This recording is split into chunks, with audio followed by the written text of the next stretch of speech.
देखो मान लो कि दो आवेशित कण है, तो प्रत्येक आवेशित कण दूसरे आवेशित कण को क्या करता है? बल लगाता है। इसी बल को क्या हो जाएगा? प्रत्येक आवेशित कण दूसरे आवेशित कण पर एक बल लगाता है, जिसका क्या हो जाता है? लेकिन जो डिफिनेशन प्रत्येक आवेशित कण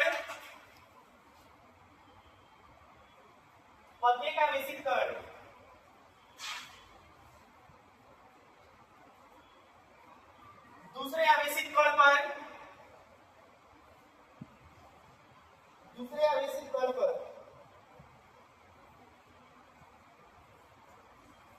एक बल लगाता है,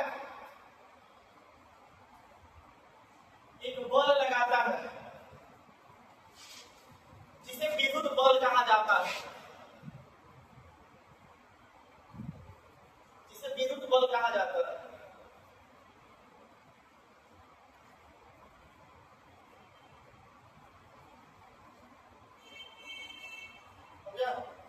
अब इसके बाद सेट करना है कूलम का नियम।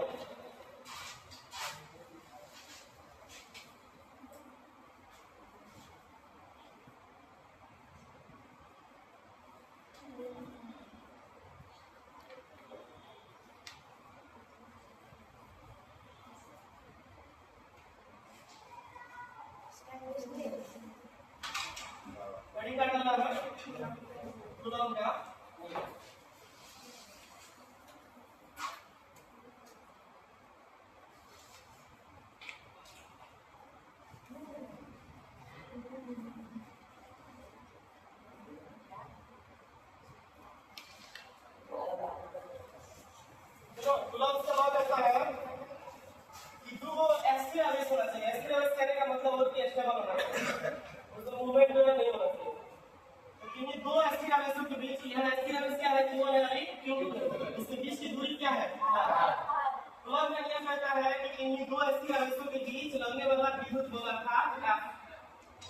समानुपाती होता है दोनों आवेशों के परिमाण के गुणनफल, मतलब Q1 में अभी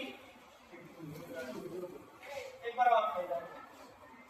कूलम के नियम के अनुसार कि दो स्थिर आवेशों के बीच लगने वाला विद्युत बल मतलब F समानुपाती होता है दोनों आवेशों के परिमाण के गुणनफल। हम इसको इक्वेशन नंबर दूसरा नियम कहता है तथा बीच की दूरी के वर्ग के व्युत्क्रमानुपाती होता है। जो F बल है यदि वर्ग पर फोकल होगा किसके? इसकी दूरी के वर्ग। एक बराबर 16 से दो स्थिर आवेश है, पहला है Q और दूसरा है Q। इसके बीच की दूरी क्या है? पहला स्टेटमेंट है कि किसी स्थिर आवेश के बीच जो लगने वाला विद्युत बल अर्थात F होगा इस समानुपाती होगा दोनों आवेश के परिमाण के गुणनफल। दूसरा कहता है जो लगने वाला बल होगा व्युत्क्रमानुपाती होगा इसके बीच की दूरी के वर्ग। इसको हम इक्वेशन नंबर मतलब लेते हैं। अच्छा, इक्वेशन फर्स्ट एंड सेकंड से क्या होगा? समीकरण फर्स्ट तथा समीकरण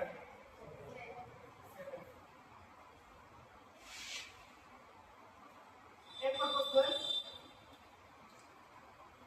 Q1 into Q2 बटा R स्क्वायर होगा।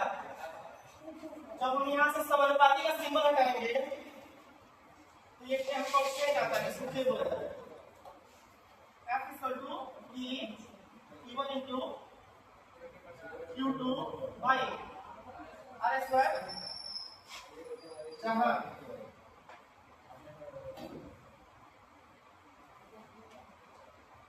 नियतांक होता है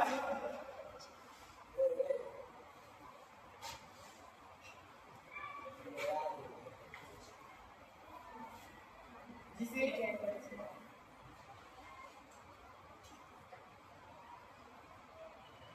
विद्युत नियतांक कहा जाता है।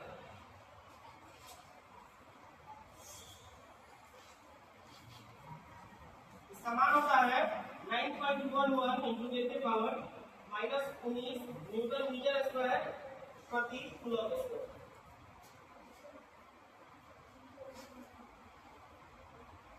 यदि एक का मान एक हो तब यहां से फॉर्मूला निकल के आता है F equal to Q1 into Q2 by ये जो है कूलम के नियम के लिए समीकरण है 12th क्लास का प्रश्न। इसका सिर्फ आपको नियम याद रखना है कि क्या है, बस समीकरण से कोई मतलब नहीं। फिलहाल सीखिए। कूलम का नियम कहता है कि किन्हीं दो ऐसे आवेशों के बीच लगने वाला विद्युत बल समानुपाती होता है दोनों आवेशों के परिमाण के गुणनफल के। और दूसरा नियम कहता है कि जो लगने वाला बल है रिवर्स प्रोपोर्शनल होता है, विद्युत बल अनुपाती होता है बीच के दूरी के वर्ग के। दोनों समीकरण जो है आपस में मिलाया गया तो यहां से एक प्रोपोर्शनल Q1 Q2 r²। जब हम प्रोपोर्शनल का सिंबल यहां से हटाएंगे तो एक नियतांक आता है कि और K जो है क्या है विद्युत नियतांक है। इसका मान जो होता है 9.1 × 10⁻⁻19 न्यूटन मीटर स्क्वायर प्रति कूलम स्क्वायर।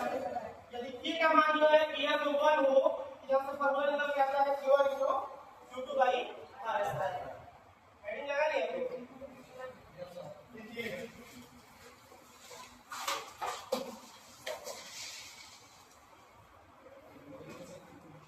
कूलम के नियम के अनुसार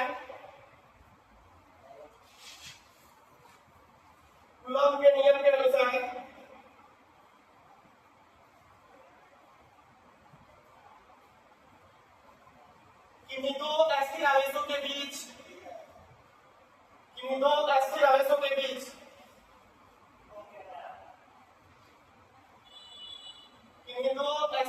के बीच लगने वाला विद्युत बल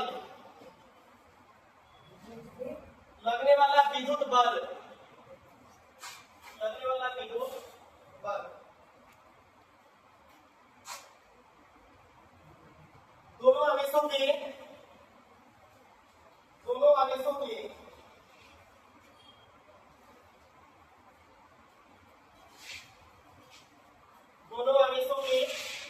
परिमाण के गुणनफल के समानुपाती होता है।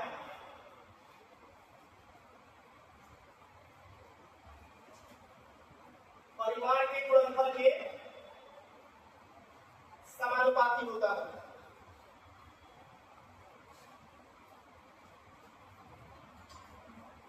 अर्थात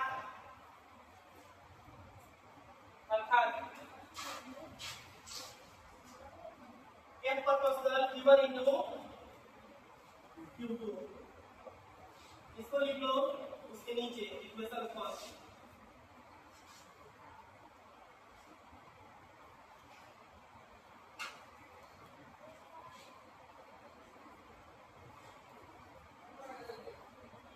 हो गया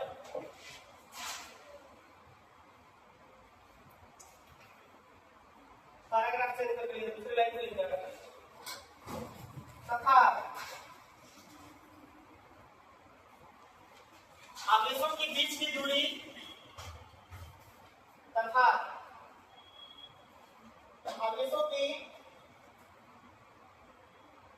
दूरी के वर्ग के व्युत्क्रमानुपाती होता है। बीच की दूरी के वर्ग के व्युत्क्रमानुपाती होता है।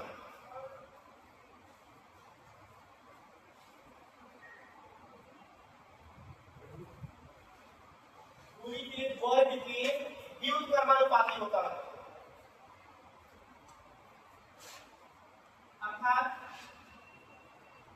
F जो है रिवर्स प्रोपोर्शनल होगा 1/r²। इक्वेशन नंबर 7 इसको लिखा है उसके नीचे।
के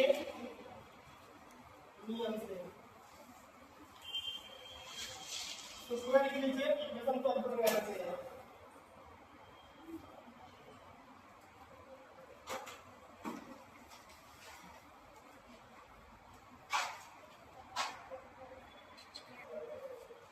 नोट फर्स्ट लिखेगा कूलॉम का नियम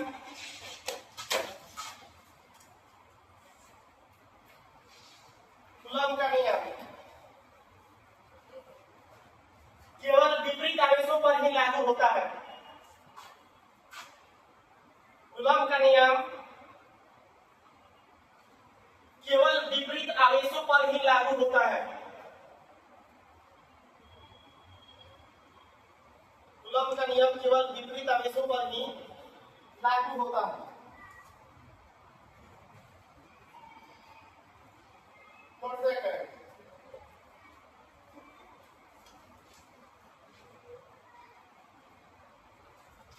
यह नियम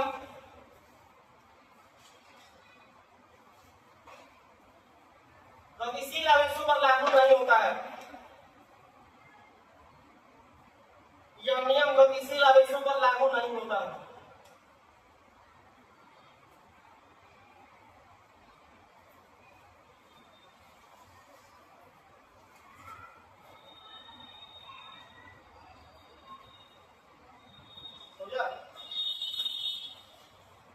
इसके बाद से हम लोग को पढ़ना है विद्युत धारा। क्या पढ़ना है? विद्युत धारा। लेकिन जानिएगा विद्युत धारा क्या है? विद्युत धारा क्या है? इसके मात्रक एम्पियर को परिभाषित करें। विद्युत धारा क्या है?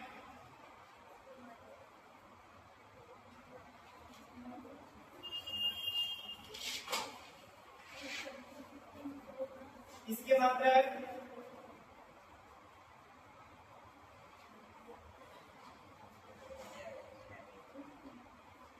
एम्पियर को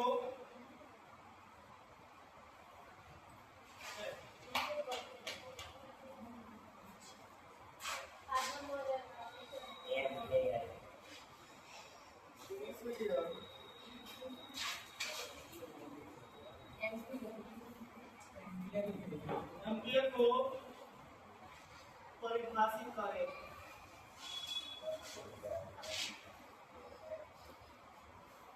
विद्युत धारा क्या है? इसके मात्रक एम्पियर को परिभाषित करें। और सभी में ये क्लियर हो जा रहा है कि विद्युत धारा का मात्रक क्या होता है?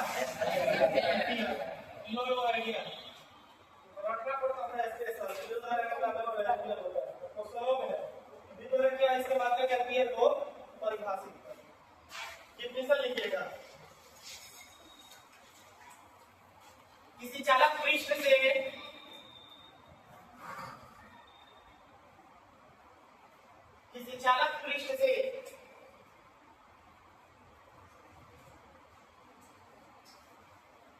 इकाई समय अंतराल में किसी चालक पृष्ठ से इकाई समय अंतराल में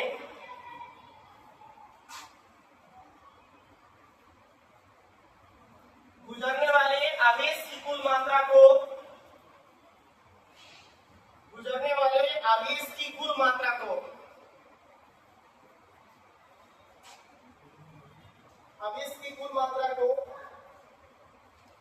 विद्युत धारा कहा जाता है।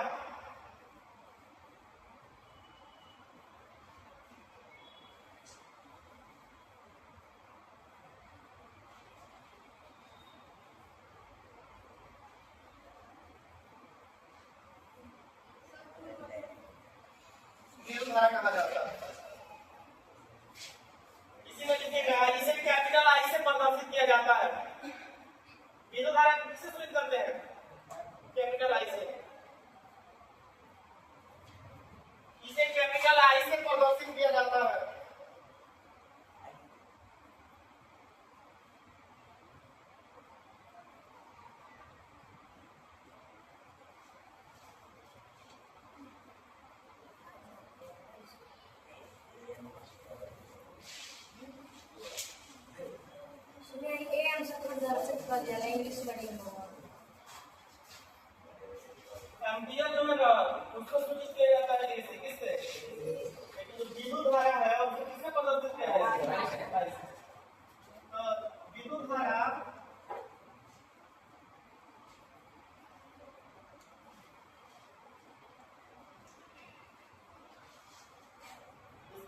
जाएगा? आवेश की कुल मात्रा घटा समय। विद्युत धारा को कैसे सूचित करते हैं? आई से। और फिर आवेश को किससे सूचित किया जाता है? Q से सूचित किया जाता है। कूलम को C से सूचित किया जाता है। और समय अंतराल को E से। तो I का फॉर्मूला होता है कि I = Q/E। यहाँ से हम मात्रा निकाल सकते हैं। इसका मतलब विद्युत धारा का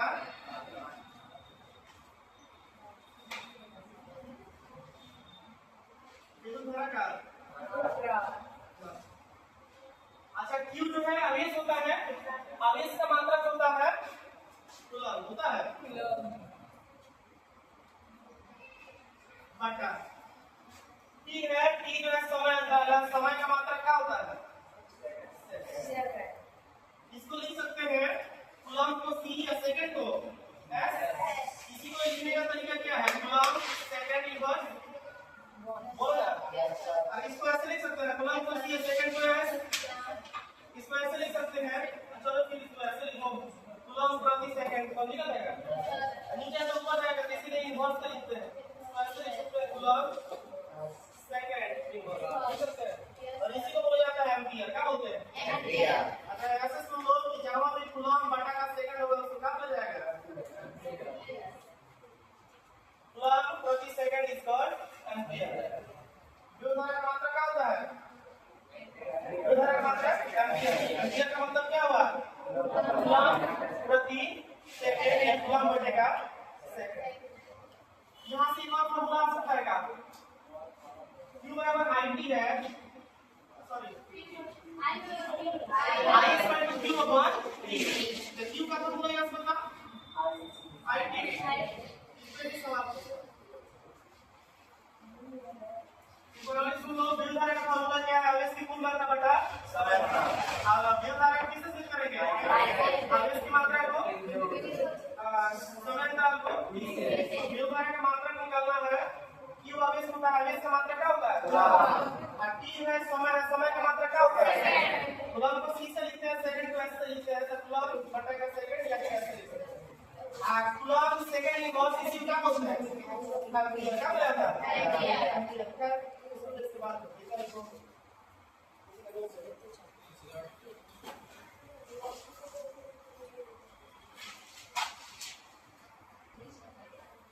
हेडिंग डालना है 1 एम्पियर।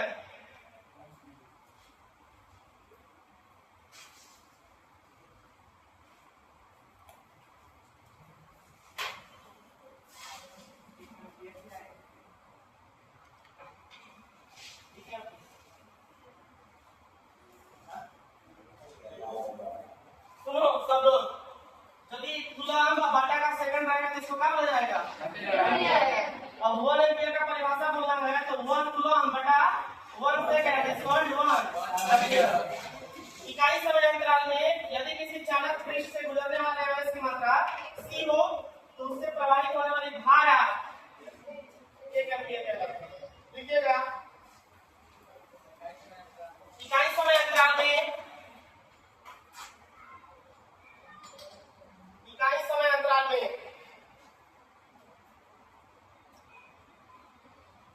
यदि किसी चालक पृष्ठ से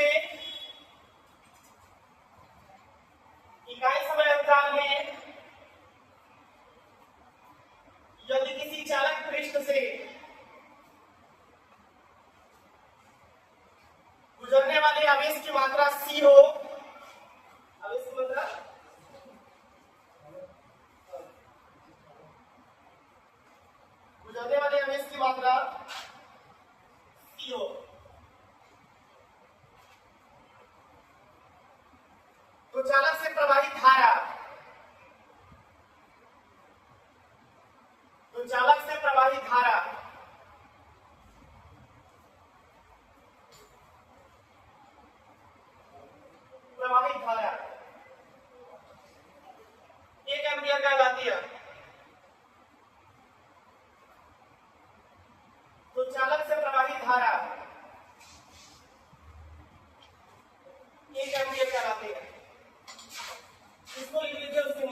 यहाँ पे सी क्या है? प्लस, एस क्या है?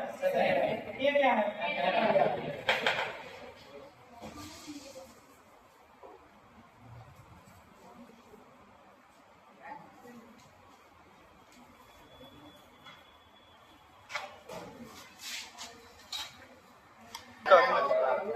सुनना, अच्छा सबको पता है कि क्यू का फॉर्मूला आई का फॉर्मूला क्या होता है? आई स्क्वायर क्या होता है? क्यू का क्या होगा?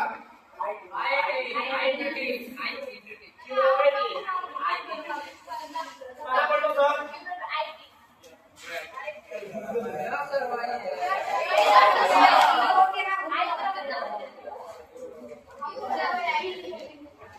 क्यू बराबर नहीं पढ़ेगा?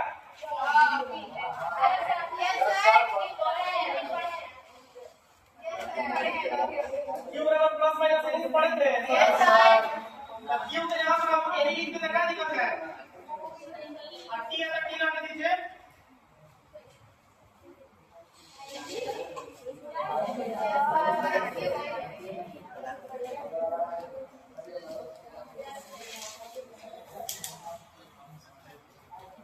बोला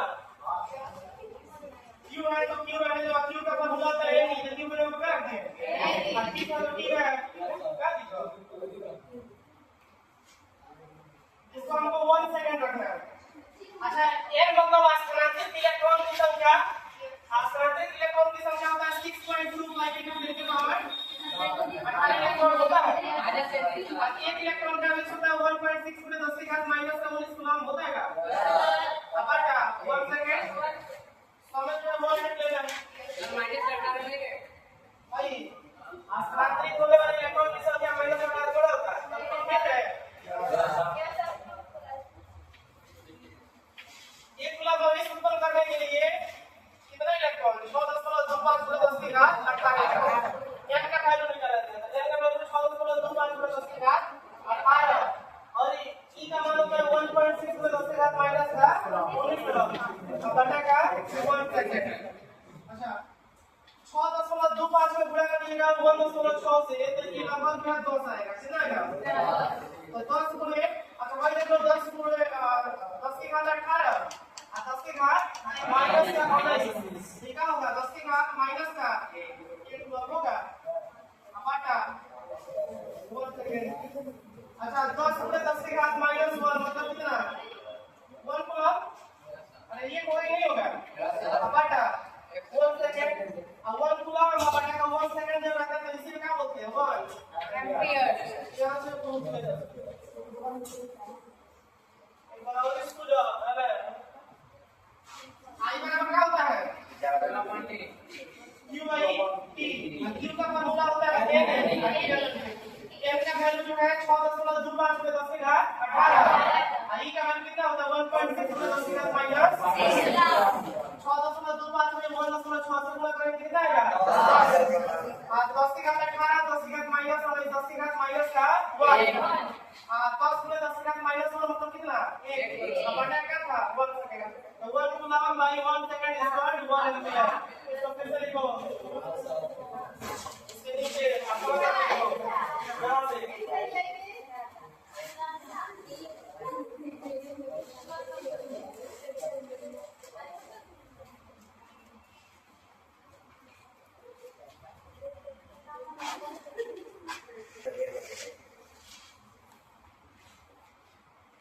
नोट फर्स्ट लिखेगा।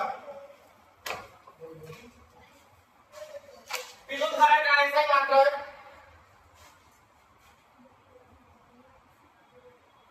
विद्युत धारा का ऐसा ही मात्र है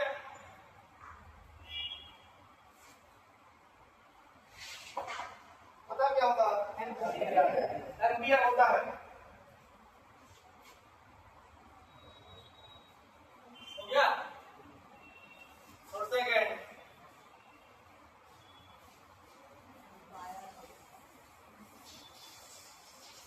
विद्युत धारा को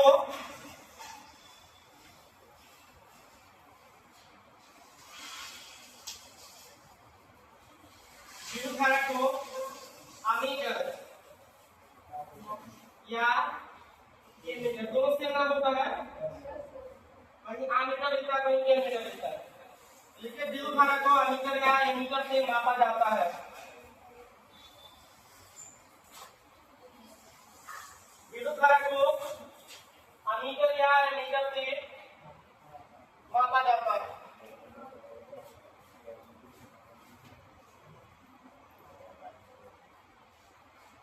तो थर्ड लिखिएगा।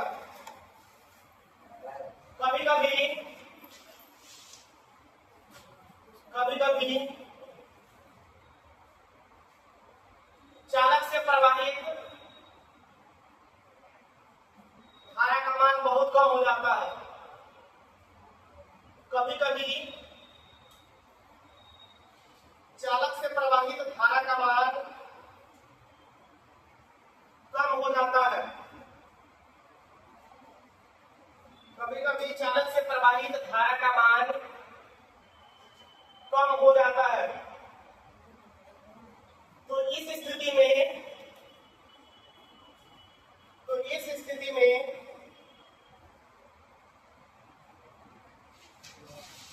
एम्पियर को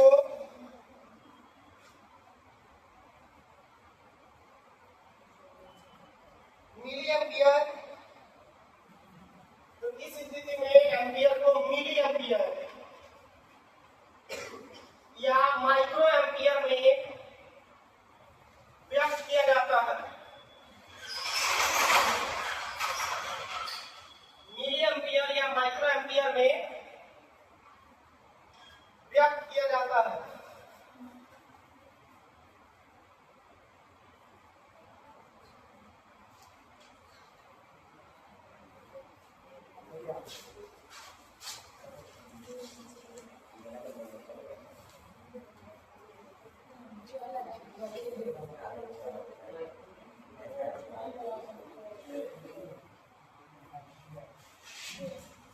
वन मिली एम्पियर, इसको ऐसे लिख सकते हैं, 1 मिली एम्पियर।